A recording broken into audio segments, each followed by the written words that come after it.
नमस्कार, मैं KN Gupta ENILive.com में आपका स्वागत करता हूं। आप देख रहे हैं मेरे साथ खबरें फटाफट।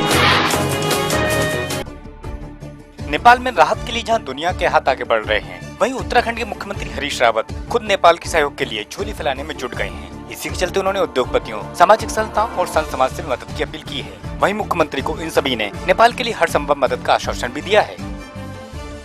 हमारे पास ऐसी 3 बड़ी इंडस्ट्रीज के नाम आ गए हैं। शाम तक हमने सबको अपील किया है, जो लोग भी इस तरह से करेंगे तो जो कैश में हमारे पास मतलब बेसिकली जो धन इकट्ठा होगा वो मुख्यमंत्री राहत कोष में हम चेक द्वारा भिजवा देंगे।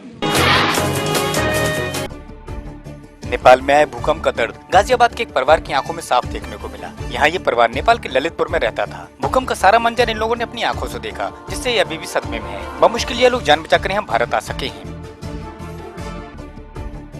खौफ का कुछ ऐसा ही मंजर बरेली के एक परिवार ने भी देखा, जिससे अभी भी वो खौफजदा है। यहाँ इस परिवार की आंखों के सामने इमारतें गिर रही थी, सड़कें धंस रही थी, जिससे देखकर इन्हें भी बचने की आस न थी। लेकिन जैसे तैसे ये लोग जान बचाकर अपने देश भारत अपने परिवार के बीच सकुशल वापस आ सके। सेंटर सुनते थे कि भूकंप का सेंटर क्या होता है, और हम सेंटर पे ही बैठे थे और वहाँ बहुत बुरी हालत थी कि किसी को कुछ समझ नहीं आ रहा था। सारी बिल्डिंगें हिल रही थी, खिड़कियां आवाज कर रही थी, मकान पूरा हिल रहा था और मेरी अलमारी वगैरह के सब दरवाजे वगैरह सब खुल गए थे। बर्तन खड़ गिर रहे थे।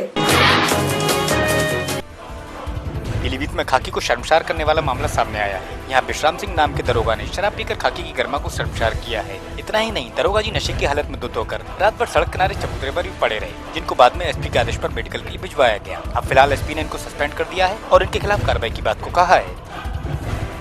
कोतवाली क्षेत्र में शराब के उसमें नशे में पाया गया है और उसकी तत्काल डॉक्टरी कराई गई है। डॉक्टरी करा के उसकी आख्या मेरे पास प्राप्त हो गई है, जिसके आधार पर उसे सस्पेंड कर दिया गया।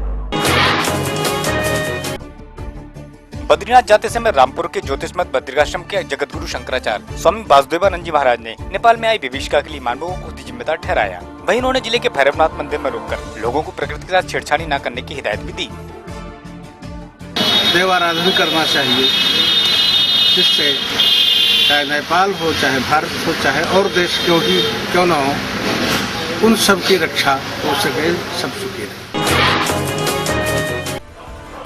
हरिद्वार में खनन पर रोक के बाद भी लगातार खनन जारी है, जिसके चलते स्वामी दयानंद ने प्रशासन पर खनन माफियाओं को शय देने का आरोप लगाया है। वहीं उन्होंने प्रशासन को चेतावनी भी दी है कि अगर जल्द खनन नहीं रोका गया तो वे संवैधानिक लड़ाई लड़ेंगे।